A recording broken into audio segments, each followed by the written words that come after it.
우리가 함께 속해 있고 더불어 살아가고 있는 자유국가에서는 지켜야 할 규범들이 많이 있습니다. 여기서 규범이라고 하면 사회 구성원들이 마땅히 따르고 지켜야 할 행동 양식, 관습, 법 이런 것들을 아우르는 말입니다. 자유국가인데 왜 자유를 제한하는 규범들이 많이 있을까요? 방종과 폭력, 무질서로부터 자유를 지키기 위함입니다. 여러분 한번 생각해 보십시오. 내가 주먹을 마음대로 휘두를 수 있는 자유가 있지만 그 주먹을 누군가의 얼굴에 휘두르면 어떻게 됩니까? 내 자유는 보장이 되지요. 주먹을 휘두르고 싶은 내 자유는 보장이 되지만 상대방의 자유가 침해를 받게 되는 것입니다. 그렇기 때문에 모두의 자유를 지키기 위해서 서로가 지켜야 할 규범들이 있는 것이지요. 이런 규범들을 지켜야 하는 또 다른 이유가 있습니다. 그것은 관계를 지키기 위함입니다. 이는 문서로 작성된 법까지는 아니더라도 어떤 관계를 유지하기 위해서는 그 관계 안에서 꼭 지켜야 할 규범이 존재합니다. 예를 들면 부부 관계에서 서로만 바라보고 서로만 사랑하는 것은 꼭 지켜야 하는 법과 같습니다. 그것이 지켜지지 않으면 부부 관계가 깨어지고 마는 것이죠.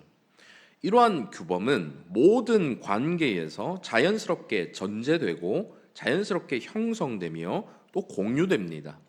친구 사이, 선생님과 학생 사이, 직장 상사와 부하 직원 사이, 교회의 성도와 성도 사이 등 모든 관계에서 서로 간에 지켜야 할 규범이 지켜지지 않고 선을 넘을 때에 이 관계가 깨어지고 마는 것이죠.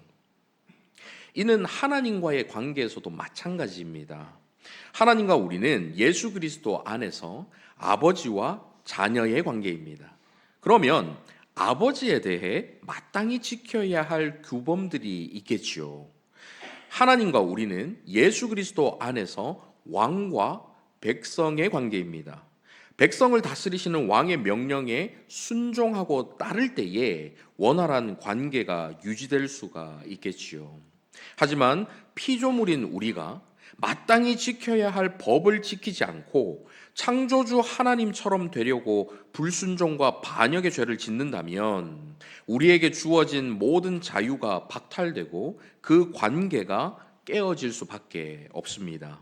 따라서 하나님께서 저와 여러분에게 율법이라는 지켜야 할 규범을 주시는 것은 저와 여러분을 억압하고 구속하기 위함이 아니라 그 율법 안에서 무질서한 방종이 아닌 참된 자유를 누릴 수 있도록 하기 위함입니다.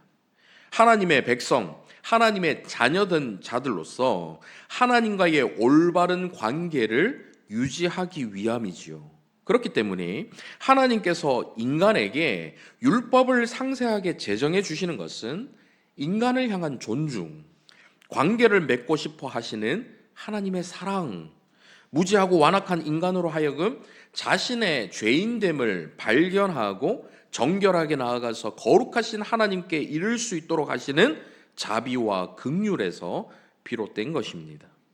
그렇기 때문에 우리 예수님께서도 이렇게 말씀하시지요. 마태복음 5장 17절 이하입니다.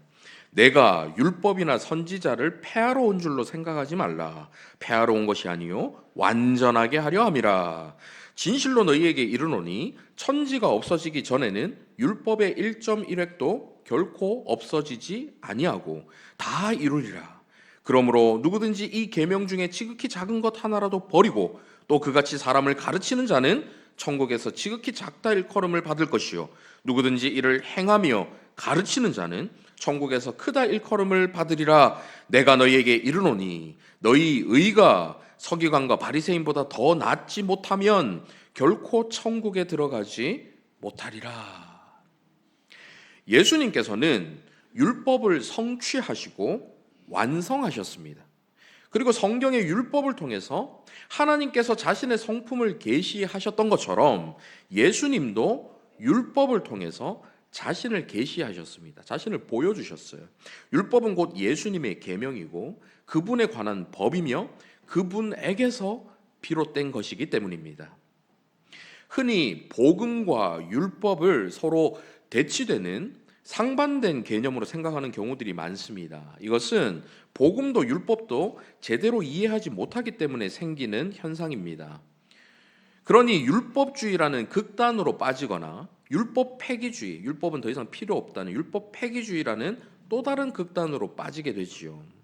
내일부터 읽으실 신명기라는 이 책은 모세 오경 중에 마지막 책인데요. 모세가 구속사의 무대를 떠나기 전에 이스라엘 백성들에게 전한 세 편의 설교가 담겨 있는 책입니다.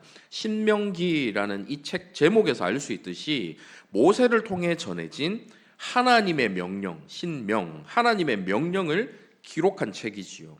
하라와 하지 말라는 율법들이 주어지는 책입니다. 따라서 율법에 대해서, 복음에 대해서 올바로 이해하지 못하면 이 책을 읽으며 율법주의자가 되거나 율법 폐기주의자가 될 수가 있습니다.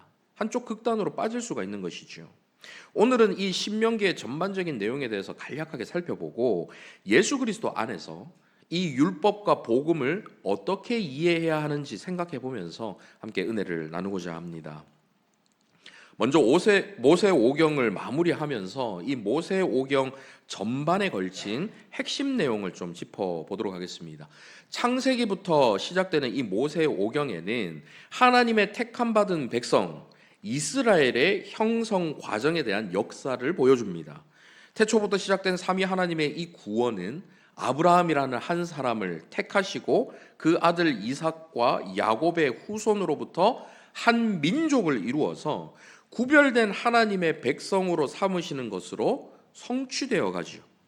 그리고 그 백성들이 어떻게 애굽으로 내려가게 되었는지, 430년이 흐른 후에 하나님께서 어떻게 그들을 애굽에서 인도하여 내셨는지, 그래서 그들의 조상에게 하신 약속, 그 언약을 어떻게 신실하게 지키셨는지 기술하고 있습니다. 그 후 광야에서 40년을 머물러야 했던 이유와 그 모든 광야 생활 가운데 하나님께서 그들을 어떻게 도우시고 어떻게 이끌어 가시고 어떻게 보호하셨는지에 대한 이야기가 묘사되고 있는 것이죠. 이러한 역사들이 모세오경 한쪽의 중심축입니다. 그래서 이스라엘 백성들의 형성 과정, 민족을 이루는 그 모든 과정, 그 역사들을 기록하는 것이 한쪽의 중심축이지요. 또 다른 쪽에 중심축이 있는데요. 그것이 바로 율법입니다. 하나님의 택함받은 백성으로서 위로는 하나님을 경외하고 아래로는 모든 이방 민족들 앞에서 하나님의 백성다운 모습을 보이기 위한 구체적인 지침으로 주신 것이 바로 율법이지요. 따라서 이 모세 오경의 양대 핵심 내용은 하나님 백성의 형성 과정의 역사와 하나님의 백성이 지켜야 할 율법이라고 할 수가 있습니다. 신명기는 이스라엘이 40년의 그 광야 생활을 모두 마치고 나서 가나안 정복 전쟁을 앞둔 시점에 마지막으로 머물렀던 이 모압 평지에서 전한 모세의 고별 설교, 그 내용이 주를 이룹니다. 출애굽 1세대는 지난주 살펴보신 것처럼 가데스 바네아 반역 사건 때문에 광야에서 모두 죽었습니다. 갈렙과 요수아를 제외하면 광야에서 자라고 광야에서 태어난 출애굽 2세대들만이 가나안 땅으로 들어가게 되지요. 그들을 대상으로 하는 총 3편의 설교가 이 책에 기록되어 있습니다. 여기서 주의할 점은 모세가 딱 3편의 설교를 했고 그것을 그 자리에서 그대로 옮겨 적은 것이 아니라 다양한 상황에서 전한 모세의 여러 편의 설교들을 3부의 연속 설교 형태로 재구성해서 기록으로 남긴 것이 신명기라는 것입니다. 따라서 그 내용이 출애굽 여정과 40년간 방황하게 된 이 원인을 회고하는 일부, 첫 번째 설교 일부와 약속의 땅에 들어가서 명심해야 할 일, 즉 율법의 체계적인 요약을 담은 2부, 두 번째 설교, 미래의 순종을 촉구하는 3부, 세 번째 설교, 이렇게 마치 서론, 본론, 결론처럼 3편의 설교가 자연스럽게 연결되는 것을 알 수가 있습니다. 각각의 설교는 기본적으로 여호와 하나님의 율법에 대한 순종을 거듭 촉구하는 특징을 서로 공유하고 있지요. 한번 확인해 볼까요? 일부 첫 번째 설교를 마무리하는 4장 39, 40절 한번 보십시오. 그런즉 너는 오늘 위로 하늘에나 아래로 땅에 오직 여호와는 하나님이시요 다른 신이 없는 줄을 알아 명심하고 오늘 내가 내게 명령하는 여호와의 규례와 명령을 지키라. 너와 내 후손이 복을 받아 내 하나님 여호와께서 내게 주시는 땅에서 한없이 오래 살리라. 이것이 1부의 마무리입니다. 2부를 마무리하는 26장 16절 이하도 한번 보십시오. 오늘 내 하나님 여호와께서 이 규례와 법도를 행하라고 내게 명령하시나니 그런즉 너는 마음을 다하고 뜻을 다하여 지켜 행하라.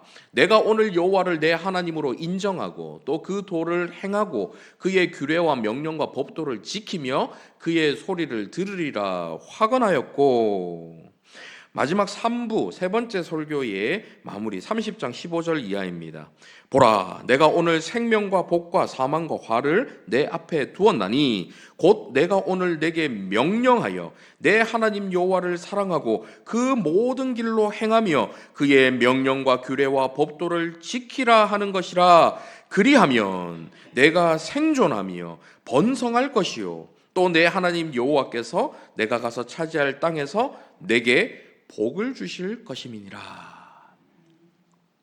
하나님의 명령과 규례와 법도가 무엇인지를 제시하고 나서 그 율법을 마음과 뜻을 다하여 지켜 행하라라는 이 순종의 촉구가 세 편의 설교 모두에서 곧 모세의 오경을 마무리하는 이 신명기라는 책 전체에서 강조되고 있습니다. 그만큼 중요한 내용이다라는 뜻이겠죠.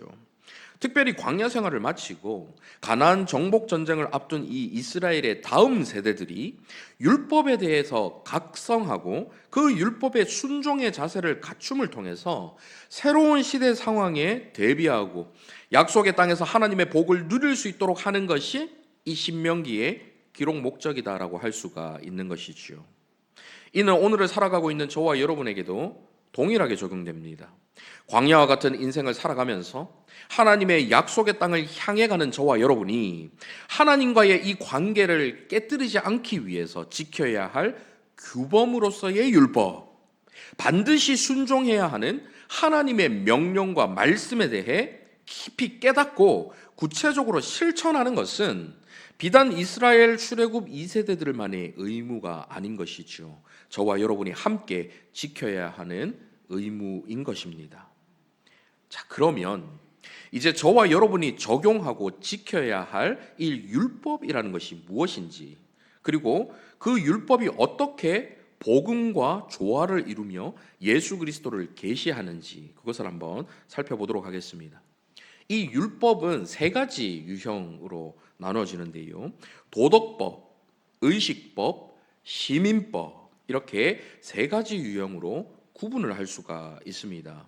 먼저 우리가 믿고 따르는 신앙이 무엇인지를 정리해둔 웨스트민스터 신앙고백서에서 율법에 대해서 어떻게 설명하는지 한번 살펴보도록 하겠습니다. 이 신앙고백서는 우리 교회 홈페이지에서도 보실 수가 있는데요. 우리가 믿고 따르는 그 신앙적인 원리, 그 고백들이 무엇인지를 잘 정리해 놓은 신앙고백서이기 때문에 여러분 한 번씩 들어가셔서 이 신앙고백서를 좀 읽어보시기를 바랍니다.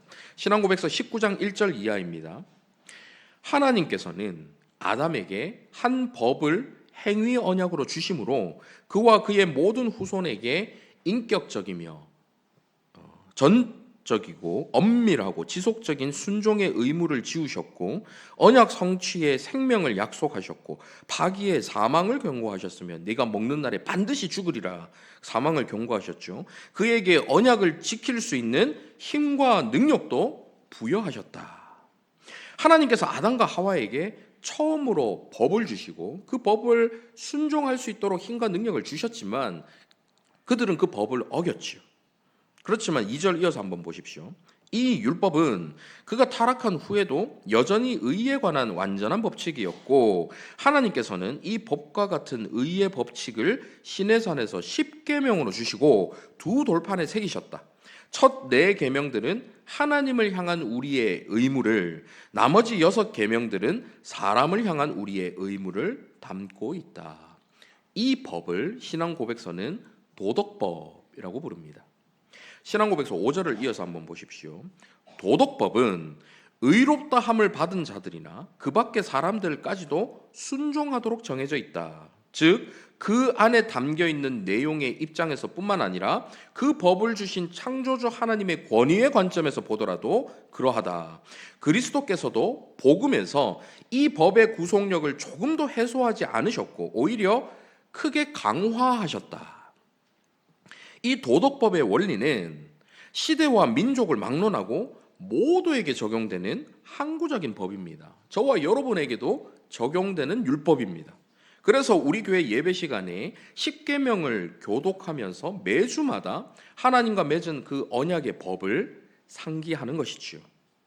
마지막 문구에서 예수 그리스도께서도 복음에서 이 법의 구속력을 조금도 해소하지 않으셨고 오히려 크게 강화하셨다라는 것은 이 율법과 복음이 서로 대치되는 것이 아니라는 말씀입니다.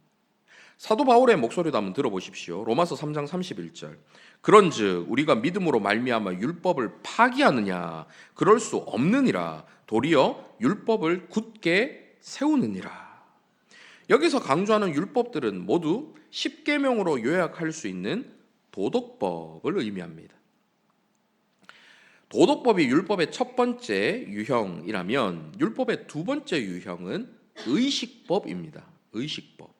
이 의식법은 이스라엘에게 주신 성막과 성전 제사, 곧 예배에 관한 지침이지요. 오늘날 이 자리에 여러분이 소나 양을 가져와서 이 자리에서 죽이고 피를 뿌리는 제사를 지내지는 않습니다. 실체이신 예수님께서 이 땅에 이미 오셨기 때문에 그 예수님의 오심으로 예수님을 가리키던 그림자, 곧 성막과 성전, 피의 제사 이런 것은 더 이상 필요가 없게 되었습니다. 요한복음 2장 19절 이하를 보십시오. 예수께서 대답하여 이르시되 너희가 이 성전을 헐라 내가 사흘 동안에 일으키리라. 유대인들이 이르되 이 성전은 46년 동안에 지었거늘 내가 3일 동안에 일으키겠느냐 하더라. 그러나 예수는 성전된 자기 육체를 가리켜 말씀하신 것이라. 이 모든 의식 자체는 모두 폐지되었습니다. 더 이상 우리는 그 의식들을 이스라엘 백성들처럼 행하지 않습니다. 하지만 이 법에 담겨 있는 거룩한 예배의 원리와 거룩한 삶으로 예배를 준비해야 하는 이 의무, 그 속에 담겨 있는 그 원리와 의무는 지금도 여전히 저와 여러분에게 적용되는 원리이지요. 그래서 표면적으로 나타나는 의식법은 완전히 폐기되어서 우리가 이스라엘 백성들처럼 그 의식을 행하지는 않지만 그 의식 속에 담겨 있는 원리는 저와 여러분에게도 마찬가지로 적용되고 있다는 것입니다. 율법의 마지막 세 번째 유형은 시민법입니다. 이 시민법은 이스라엘 사회를 통치하는 데 필요한 법규와 형벌을 명시합니다. 이 법은 대부분 이스라엘을 다른 이방 민족으로부터 구별하고 민족의 생존을 위협하는 여러 요인으로부터 이 이스라엘 사회를 보호하고 보존할 목적으로 주어졌습니다. 이 법 역시 그 법에 담겨 있는 정의에 대한 원리는 유지가 되지만 저와 여러분이 지켜야 하는 법은 아닙니다. 어떤 죄를 지었을 때 돌로 쳐서 죽이라 이런 법을 지금 오늘날 우리가 적용할 수는 없는 것이죠. 그래서 이 법 자체는 그대로 적용하진 않지만 이 법에 담겨 있는 하나님의 정의 그리고 죄에 대한 하나님의 그 무서운 심판의 그 원리, 하나님께서 죄를 너무나도 싫어하시는 그 원리들은 여전히 저와 여러분이 지켜야 되고 또 유지해야 되는 것입니다. 자, 그러면 오늘날 저와 여러분이 지켜야 하는 도덕법 첫 번째 유형, 도덕법 10계명으로 압축되고 우리 교회 사명 선언문에 나오는 것처럼 하나님 사랑, 이웃 사랑으로 요약되는 이 법을 이제부터 율법이라고 부르도록 하겠습니다. 이 율법이 복음과 어떤 관계에 있는지 이것은 오늘 읽으신 본문에 잘 나와 있습니다. 본문 1절 한번 보십시오. 같이 한번 읽어보실까요? 1절 시작. 모세가 온 이스라엘을 불러 그들에게 이르되 이스라엘아 오늘 내가 너희의 귀에 말하는 규례와 법도를 듣고 그것을 배우며 지켜 행하라. 모세가 온 이스라엘을 불러 모읍니다. 그리고 그들에게 이스라엘아, 오늘 내가 너희 귀에 말하는 규례와 법도를 듣고 그것을 배우며 지켜 행하라. 예수 그리스도를 믿음으로 영적인 이스라엘이 된 저와 여러분에게도 동일하게 적용되는 말씀이죠. 모세가 말하는 규례, 법도, 이것이 무엇일까요? 오늘 본문 7절 이하에서 나오는 십계명입니다. 그런데 이 십계명을 제시하기 전에 아주 중요한 말씀이 전제되어 있습니다. 본문 6절 같이 한번 읽어보실까요? 시작. 나는 너를 애굽 땅 종되었던 집에서 인도하여 낸 내 하나님 여호와라. 애굽 땅 종되었던 집에서 인도해낸 여호와. 애굽 땅 종되었던 집에서 인도해낸, 거기서 나온 것이 전제되고 있습니다. 먼저 나오고 있어요. 이것을 두 자로 줄이면 뭐라고 할 수 있을까요? 구원이라고 할 수 있겠죠. 이 구원의 소식을 두 자로 줄이면 또 뭐라고 할 수 있습니까? 복음이라고 할 수 있습니다. 여러분 이해되십니까? 십계명이라는 율법이 주어지기 전에 구원의 복음이 먼저 주어집니다. 율법을 지켜서 구원을 얻는 것이 아니고요. 구원을 얻은 사람에게 주어지고 구원을 얻은 사람이 지킬 수 있고 구원을 얻은 사람이 지켜야 하는 것이 바로 율법이라는 것입니다. 이 순서가 매우 중요합니다. 이 순서를 혼동하면 율법주의자가 되거나 아니면 율법 폐기주의자, 율법이 더 이상 필요 없다는 폐기주의자가 되는 것이죠. 이스라엘 백성들이 애굽에 있을 때에 그들이 출애굽, 그 애굽에서 구원을 받기 위해 했던 것은 아무것도 없습니다. 그들이 하나님 외에 다른 신들을 그들에게 두지 않아서 출애굽할 수 있었던 게 아니에요. 구원을 받았던 것이 아닙니다. 그들이 어떤 형상도 만들지 않아서 두 번째 계명을 지켜서 구원을 얻은 것이 아닙니다. 출애굽할 수 있었던 게 아니에요. 그들이 하나님을 너무나도 사랑하고 이웃을 너무나도 사랑해서 그들이 구원을 받을 만한 어떤 자격이나 조건이 있어서 애굽으로부터 나올 수 있었던 것이 결코 아닙니다. 물론 어린 양의 피를 문설주에 바르는 순종을 했지만요, 그것조차도 하나님께서 시키셔서 한 것이지요. 그들의 노력이나 그들의 힘으로 구원을 얻은 것이 아닙니다. 전적으로 하나님의 주도하에 하나님의 주권으로 구원을 얻은 것이죠. 나는 너를 애굽 땅 종되었던 집에서 인도하여 낸 내 하나님 여호와라. 이 말씀이 전제되어야 그 뒤에 나오는 십계명이 의미가 생기는 것입니다. 십계명을 지킬 때에 너를 애굽 땅 종되었던 집에서 인도하여 내겠다 하신 것이 아니기 때문입니다. 따라서 우리의 율법을 지키는 어떠한 행위도 구원의 조건이 될 수가 없습니다. 구원이라는 은혜를 받기 위해서 우리가 어떤 자격과 조건을 갖춰야 하는 것이 아닙니다. 구원이라는 은혜를 받기 위해서 11조와 감사헌금을 얼만큼 하고 교회 봉사를 몇 가지를 하고 새벽 기도를 한 번도 안 빠지고 어떤 직분을 받고 하는 것이 아닙니다. 그런 모든 행위들 앞에 구원이 있고 복음이 있습니다. 하나님의 무한하신 사랑 안에서 십자가에 달리신 주 예수 그리스도의 그 전적인 은혜로 말미암아 구원을 얻었습니다. 아무것도 안 했는데, 정말 아무것도 안 했는데 사랑받을 만한 아무런 자격도 아무런 조건도 아무런 능력도 없었고 아무런 행위도 안 했는데 그냥 구해주신 것입니다.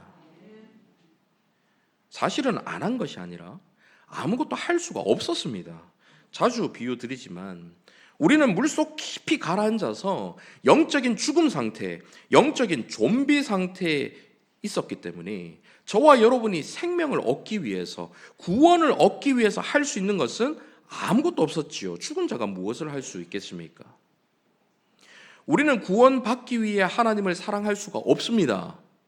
우리는 구원받기 위해 이웃을 사랑할 수가 없습니다. 그런 사랑이 구원받기 전에 우리 가운데에 전혀 없기 때문입니다. 그러니 구원 이전에 우리는 그 누구도 십계명을 지킬 수가 없습니다. 율법을 지킬 수가 없어요. 복음의 능력 없이 율법을 지킬 수가 없는 것입니다. 하나님의 사랑과 은혜를 축소하거나 왜곡하는 모든 생각과 가르침은 모두 율법주의입니다. 한쪽 극단, 율법주의. 스코틀랜드 출신의 개혁주의 신학자 싱클레어 퍼거슨은 온전한 그리스도라는 책에서 이렇게 말합니다. 율법주의는 하나님의 율법에 계시된 은혜를 왜곡하고 율법을 구속의 역사라는 올바른 배경 속에서 은혜로우신 아버지가 표현하신 것으로 보지 못하게 한다. 이게 율법주의라고 설명하죠. 저와 여러분이 철저하게 경계해야 하는 한쪽 극단, 바로 율법주의는 이렇게 하나님의 전적인 사랑과 은혜를 저와 여러분이 제대로 이해하지 못하게 만듭니다. 그래서 어떤 행위를 해야지만 구원을 받을 수 있을 것 같고, 어떤 행위를 해야지만 하나님께 칭찬을 들을 수 있을 것 같고, 어떤 행위를 해야지만 뭔가 사랑받은 자격을 얻을 것처럼 여기게 만드는, 그것이 바로 율법주의죠. 하나님의 완전하신 사랑과 우리 예수 그리스도의 완전하신 전적인 그 은혜를 왜곡하고 훼손하는 생각을 갖게 만드는 것입니다. 그런데 이 구원과 복음 다음에 율법이라는 이 순서를, 구원과 복음이 있고 나서 율법이 온다라는 이 순서를 혼동하면 율법주의자가 되는 것은 이해가 되는데, 왜 율법이 더 이상 필요 없다라고 생각하는 율법 폐기주의자가 될 위험도 있을까요? 구원 다음에 율법이 나와야 하는데 그 율법이 나오지 않기 때문입니다. 구원을 받았으면 그 구원받은 자로서 살아가는 율법이 이어져야 되는데, 나는 너를 애굽 땅 종되었던 집에서 인도하여낸 내 하나님 여호와라 하면서 10가지 계명을 주시는 하나님의 그 말씀이 이어지는데, 이게 이어지지 않기 때문이죠. 구원받기 위해 하나님을 사랑하는 것이 아니라고 말씀드렸습니다. 구원받기 전에 우리는 하나님을 사랑할 수가 없습니다. 구원받기 위해 하나님을 사랑하는 것이 아니라 구원을 받고 나면 반드시 하나님을 사랑하게 되어 있습니다. 구원 이후에 자연스럽게 따라오는 것, 그것이 율법입니다. 앞서 소개해드린 싱클레어 퍼거슨 같은 책에서 이런 말도 합니다. 화면 한번 보십시오. 복음은 절대 하나님의 율법을 파기하지 않는다. 이유는 간단하다. 율법과 복음 둘 다 하나님의 은혜가 표현된 것이기 때문이다. 예수 그리스도와의 연합을 이해하고 실제로 맛보면 하나님의 율법을 사랑하고 그것에 순종하려는 새 마음이 절로 우러나온다. 따라서 율법 폐기주의자들이 가지고 있는 이 율법에 대한 반감이라는 것은 자신의 은혜 없음, 영적인 나태와 게으름, 하나님을 진정으로 사랑하지 않는 그 깊은 죄성을 숨기고 감추고 합리화하는 도구가 될 뿐이지요.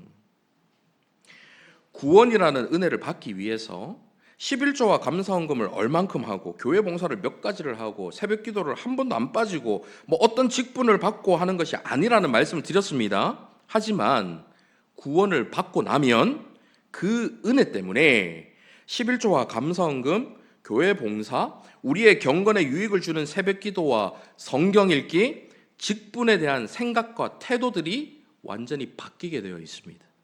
그것이 무엇이든 어떤 행위든 하나님을 더욱 사랑하게 만드는 구체적인 행위들을 스스로 찾아서 하게 되는 것입니다. 내가 하나님의 사랑을 받기 위해서 어떤 조건으로 이런 행위들을 하는 것이 아니라 하나님을 사랑하기 때문에 그런 율법들을 스스로 찾아내는 거예요. 어떻게 하면 하나님을 더 사랑할 수 있을까? 내가 어떻게 하면 하나님을 더 사랑하는 것에 가까이 나아갈 수 있을까? 나의 이 연약하고 완악하고 죄된 나의 본성을 죽이고 어떻게 하면 이거를 절제하고 하나님께 더 가까이 나아갈 수 있을까를 고민하는 겁니다. 그래서 율법을 찾아내는 거예요. 하나님 말씀에 따르려고 애쓰는 거예요. 그런 노력이 하나님을 사랑하는 그 사랑하는 마음이 전제된 상태에서 그 사랑으로 나타나는 것입니다. 그래서 우리 주님께서도 이렇게 말씀하시죠. 요한복음 14장 21절 같이 한번 읽어보실까요? 시작. 나의 계명을 지키는 자라야 나를 사랑하는 자니 나를 사랑하는 자는 내 아버지께 사랑을 받을 것이요 나도 그를 사랑하여 그에게 나를 나타내리라. 나의 계명을 지키는 자라야 나를 사랑하는 자니, 나를 사랑한다고 말로만 하는 것이 아니라 나의 계명을 지키는 그것으로 나를 사랑하는 그 사랑을 증명해내는 것이죠. 주님을 사랑하는 그 사랑을요. 율법을 지키는 사람이 율법을 지키지 않는 사람을 정죄하면 율법주의자가 됩니다. 나는 지금 율법을 잘 지키고 있는데 저 사람은 왜 지키지 않는가? 이렇게 정죄하는 마음을 품으면 율법주의자가 되고 맙니다. 이 율법주의자로 빠지는 거 굉장히 쉽게 우리는 빠지게 됩니다. 그래서 주의해야지요. 반대로 율법을 지키지 않는 사람이 이 율법에 대한 반감을 가지면 그것은 율법 폐기주의자가 되는 것입니다. 둘 다 건강하지 않은 신앙인의 모습이죠. 어느 쪽으로도 치우치지 않고 균형을 갖추기 위해서는 결국 복음 자체이신 예수 그리스도께 딱 붙어서 예수 그리스도로 충만해지는 수밖에 없습니다. 그분은 한평생 하나님의 율법을 사랑하셨고 한평생 철저하게 그 율법을 지키셨습니다. 그래서 그 율법을 지키신 그분의 생각, 예수 그리스도의 생각이 내 생각이 되고 그분의 마음과 열정과 사랑이 내 것이 되어야 하는 것입니다. 예수 그리스도께 딱 붙어서 그분께서 사랑하셨던 그 율법을 사랑하고 그분께서 사랑하셨던 그 하나님을 사랑하는 것이지요. 그런데 여기서 소홀해서는 안 되는 것이 한 가지 더 있습니다. 율법을 지킬 수 있는 힘은 예수 그리스도의 복음 안에 있습니다. 하지만 구원받은 백성에게 지켜야 할 이 율법에 대해서 가르치는 일은 교회에서 반드시 이루어져야 하는 것입니다. 마치 신명기, 하나님의 명령, 신명기에서 모세가 이스라엘 백성들에게 전한 것처럼 마치 우리 주 예수 그리스도께서 이 땅에서 오셔서 사역하시면서 수많은 가르침을 주셨던 것처럼 교회가 올바른 복음을 전하고 그 복음에 합당한 자로서 살아가는 규범이 되는 율법을 가르쳐야 하는 것이지요. 우리 주님께서 마지막에 명령하신 지상 대명령이 무엇입니까? 마태복음 28장 19절 20절 같이 한번 읽어보실까요? 화면을 보시면서요. 시작. 그러므로 너희는 가서 모든 민족을 제자로 삼아 아버지와 아들과 성령의 이름으로 세례를 베풀고 내가 너희에게 분부한 모든 것을 가르쳐 지키게 하라. 볼지어다 내가 세상 끝날까지 너희와 항상 함께 있으리라 하시니라. 가서 모든 민족을 제자로 삼아 삼위 하나님의 이름으로 세례를 베풀고 그걸로 끝이 아닙니다. 그 다음 뭐가 나옵니까? 내가 너희에게 분부한 모든 것을 가르쳐 지키게 하라. 가르쳐 지키게 하라. 그렇게 명령하셨죠. 예수님께서 분부하신 모든 것이 무엇입니까? 율법입니다. 왜냐하면 진정한 율법이라는 것은 예수님의 삶 전체에서 성취된 것이고 그분의 모든 가르침을 의미하는 것이기 때문이지요. 그럼 그 율법이라는 것이 무엇일까요? 이 또한 매주 저와 여러분이 교독하는 것입니다. 마태복음 22장 37절에서 40절 같이 읽어보실까요? 시작. 예수께서 이르시되 내 마음을 다하고 목숨을 다하고 뜻을 다하여 주 너의 하나님을 사랑하라 하셨으니 이것이 크고 첫째 되는 계명이요 둘째도 그와 같으니 내 이웃을 내 자신같이 사랑하라 하셨으니 이 두 계명이 온 율법과 선지자의 강령이니라. 하나님을 사랑하고 이웃을 사랑하는 이 두 계명이 온 율법과 선지자의 강령이니라. 예수님께서 이 땅에 오셔서 가르치신 가르침, 율법 이것입니다. 따라서 교회는 하나님을 사랑하는 방법 중에 하나인 예배에 대해서 가르쳐 지키게 해야 합니다. 여러분 예배 시간 늦지 마십시오. 여러분 예배 빠지지 마십시오. 여러분 마음을 다해 드리는 예배만이 진짜 예배입니다. 참된 예배입니다. 이런 것을 가르쳐서 지키게 해야 하는 것입니다. 기도에 대해서 가르쳐 지키게 해야 합니다. 여러분 시간을 떼어 기도하십시오. 예배를 위해 연약한 자들을 위해서 중보하면서 기도하십시오. 가르쳐 지키게 해야 하는 것이죠. 그리스도 중심 성경 읽기를 강조하면서 성경을 읽으시도록 가르쳐 지키게 해야 하는 것입니다. 그것이 예수님께서 교회에 주신 사명이기 때문이죠. 교회에서 이렇게 율법에 대해서 가르쳐 지키게 해야 하는 또 다른 이유가 있는데요. 그것은 율법이 주는 유익 때문입니다. 신앙고백서 19장 6절에 보시면 이런 구절이 있습니다. 이 법은 자기에게나 타인에게나 크게 유익하다. 이는 이 법이 삶의 법칙으로서 그들에게 하나님의 뜻과 그들의 의무를 알려주고 그들의 본성과 마음과 삶이 죄로 오염되어 있다는 것을 더 발견하게 하여 그들이 법대로 행하도록 지시하고 정하기 때문이다. 마찬가지로 그들은 이 법으로 자신을 살핌으로써 더욱더 죄를 확신하게 되며 죄 때문에 겸손해지고 죄를 미워하게 되고 자기들이 그리스도를 필요로 한다는 것과 그분의 완전한 순종을 더욱더 분명하게 직시하게 된다. 그 뒤에 마찬가지로 같이 한번 읽어보실까요? 시작. 마찬가지로 율법은 중생한 자들에게도 쓸모가 있는데 이는 율법이 죄를 금함으로 그들의 부패성을 제어하기 때문이다. 그리고 율법의 위협들은 비록 그들이 율법에서 경고한 저주에서 자유함을 얻었다 하더라도 그들이 죄로 인해 받아야 할 마땅한 벌이 무엇인지 자기들이 죄 때문에 어떤 환난을 현세에서 당하게 될지를 보여주는데 이바지한다. 예배 시간마다 회개 기도를 하기 전에 율법, 십계명 교독을 하는 이유가 바로 여기에 있습니다. 우리는 율법에 비추어서 자신을 봐야지만 우리 안에 있는 죄를 깨달을 수가 있습니다. 왜냐하면 죄에 대한 기준은 우리 자신이 인간이 만드는 것이 아니라 하나님께서 제시해 주시기 때문이지요. 그래서 하나님의 명령이신 율법을 통하지 않고는 자신의 죄를 깨달을 수가 없습니다. 이것이 죄인지를 분별해낼 수가 없지요. 그렇게 스스로를 율법에 비추어 보고 자신의 힘으로는 결코 그 율법을 지킬 수 없다, 온전히 지킬 수 없다라는 사실을 철저하게 자각할 때 자기 안에 얼마나 많은 죄가 있는지를 그 율법에 비추어서 자신을 돌아보면서 스스로 깨달을 때에 그 죄로 인해서 우리는 겸손해질 수밖에 없습니다. 아, 내가 이렇게 죄인이구나 하는 낮아질 수밖에 없는 거죠. 그리고 그 죄의 문제를 스스로 해결하려고 몸부림치더라도 그 율법을 온전히 지킬 수 없는 자신을 깨달으면서 자신에게 예수 그리스도가 필요하다라는 그 사실을 깨닫게 되는 것입니다. 완전히 율법을 지키신 예수 그리스도만이 우리에게 율법에서부터 자유로워질 수 있게 하고 이 율법을 온전하게 지킬 수 있는 힘을 주시는 분이시다는 것을 알게 되는 것이죠. 그 예수 그리스도께서 어떻게 율법을 완전하게 성취하시고 완성하셨는지를 바라보면서 그 그리스도를 닮고 싶다라는 마음을 갖게 되는 것입니다. 그렇게 율법은 저와 여러분을 예수 그리스도께로 더욱 강하게 인도하는 도구가 되는 것이지요. 이제 말씀을 맺겠습니다. 신명기, 하나님의 명령을 기록한 이 책에서는 하나님의 백성으로서 마땅히 지켜야 할 율법들이 나옵니다. 그리고 그 율법을 철저하게 지켜 행하라고 지속적으로 강조합니다. 하지만 그 율법이 제시되기 전에 가장 먼저 구원의 복음이 선포되지요. 하나님의 백성이 먼저 되어야 그 백성다운 삶이 이어질 수 있기 때문입니다. 그렇게 구원의 복음이 선포되고 나서 이어지는 이 율법을 통해서 우리는 하나님의 성품을 알 수가 있습니다. 어떤 사람이 하는 말을 들으면 그 사람의 생각과 그 사람의 인품을 알 수 있는 것과 같은 것입니다.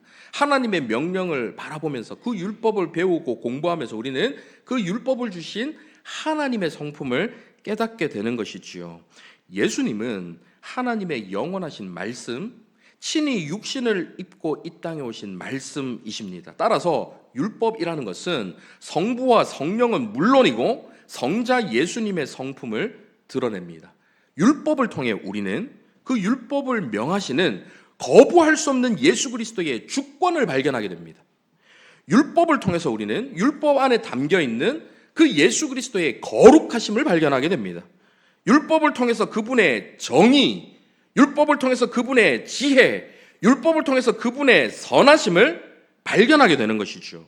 그리고는 그 율법의 완성되시는 그분만이, 예수 그리스도만이 우리의 유일한 구원자 되심을 발견하게 되는 것입니다. 이번 한 주 신명기 말씀을 읽으시면서 예수 그리스도께 더욱 가까이 나아가고 하나님과 이웃을 더욱 사랑하는 저와 여러분 다 되시기를 간절히 바랍니다. 아멘. 말씀을 생각하며 함께 찬양했으면 좋겠는데요. 예수 하나님의 공의 함께 고백하시겠습니다.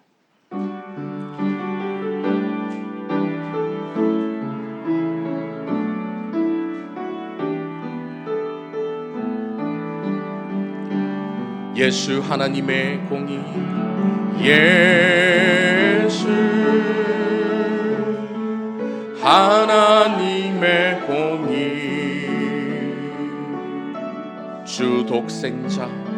주독생자 그의 나라 임하시네.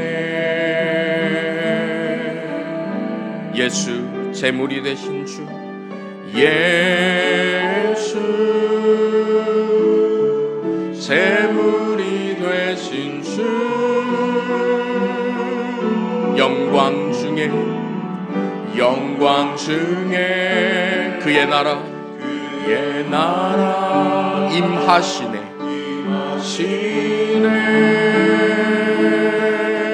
주의 나라 영원하며 주의 나라 영원하며 그의 영광 무궁하리. 왕의 위엄과 능력이 이제 임하였으니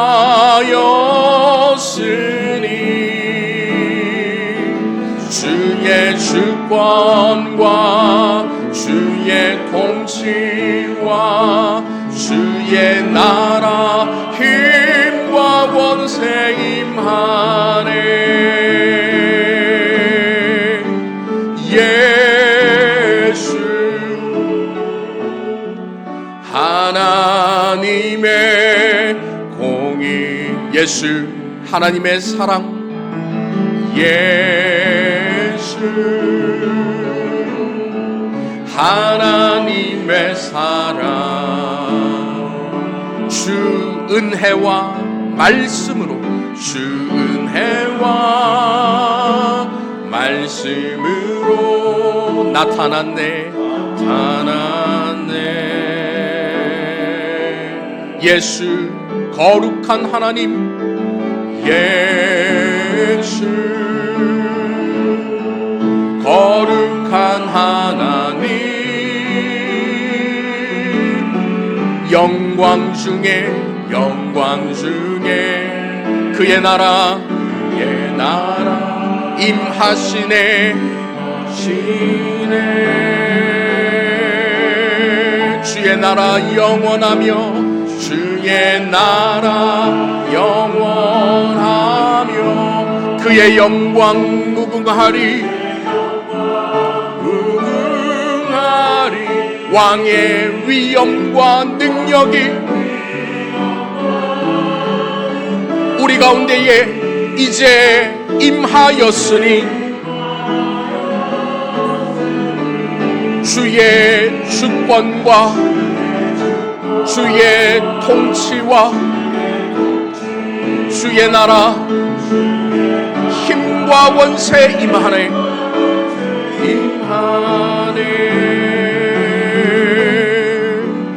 예수 하나님의 공의, 하나님의 공의. 주님의 나라의 백성이 되어서 그 나라의 규범인 율법을 지킴으로 우리는 주님께서 왕 되심을 선포하고 존중합니다. 주의 주권과 주의 통치와 주의 나라 힘과 권세, 우리 가운데 임하신 그 권세로 저와 여러분이 그 나라 백성답게 살아갈 수 있도록 만드신 그 율법을 지킴을 통해서 우리는 주님의 나라의 백성다운 삶을 살아가게 되는 것입니다. 우리는 누군가로부터 명령을 받거나 어떤 법을 강요받는 것을 좋아하지 않습니다. 하지만 그 누군가가 사랑하는 사람이라면 다릅니다. 그 사람과 더욱 깊은 관계를 맺게 만들어주는 법이라면 우리는 기꺼이 따르고 싶어 하지요. 마치 사랑하는 사람과 결혼이라는 법적인 구속력을 갖기 원하는 것과 같습니다. 어떤 사람을 정말로 사랑하면 그 사람을 놓치고 싶어 하지 않고 그 사람을 법적 구속력 있는 결혼이라는 제도로, 그 제도 안으로 스스로 자발적으로 들어가고 싶어 합니다. 들어가서 그 사람과 사랑을 누리고 싶어 하는 것이죠. 하나님의 율법에 대한 우리의 자세도 마찬가지입니다. 하나님을 너무나도 사랑하기 때문에 그 사랑하는 하나님과의 관계를 이어가고 깨뜨리지 않기 위해서 우리는 율법을 사랑하고 율법을 지켜나가는 것입니다. 이 시간 함께 기도하실 때에 예수 그리스도를 통해 구원받은 우리가 복음의 은혜로 충만해져서 그분의 율법을 더욱 사랑하고 더욱 잘 지켜 행할 수 있도록 인도하여 주시옵소서. 그리하여 우리의 삶으로 하나님을 드러내고 영광을 올려드리는 저희 모두가 되게 하여 주시옵소서. 함께 기도하시겠습니다. 살아계신 아버지 하나님, 하나님께서 주신 법, 그 율법과 복음이 어떤 관계인지, 우리가 어떻게 그 율법을 지켜야 하고 율법을 대해야 하는지에 대해서 오늘도 말씀해 주셔서 감사합니다. 새롭게 깨달은 그 말씀을 통해서 먼저 구원받은 그 은혜를 기억하며 그 은혜로, 그 사랑으로 하나님을 사랑하고 이웃을 사랑하는 이 율법을 잘 지켜나가는 저희 모두가 될 수 있도록 인도하여 주시옵소서. 하나님께서 명령하신 그 명령, 하나님의 그 말씀을 사랑하고 그 말씀대로 살아갈 수 있는 새 힘을 주님 안에서 얻을 수 있는 저희 모두가 될 수 있도록 인도하여 주시옵소서. 아버지 하나님 붙드시고 함께 해주시옵소서. 거룩하신 아버지 하나님, 하나님을 더욱 사랑하기 원합니다. 그 사랑으로 이웃을 더욱 사랑할 수 있기를 원합니다. 그러기 위해서는 예수 그리스도로 충만해져야겠사오니, 그분의 복음의 은혜가 저희 가운데 충만해져야겠사오니 저희에게 그 은혜를 허락하여 주시옵소서. 율법을 즐거워하고 주야로 묵상하며 그 주님의 법을 지킴을 통해 보존되고 더욱 굳건해지는 하나님과의 관계로 인해서 기뻐할 수 있는 저희 모두가 되게 하여 주시옵소서. 살아계신 예수 그리스도의 이름으로 기도하옵나이다. 아멘.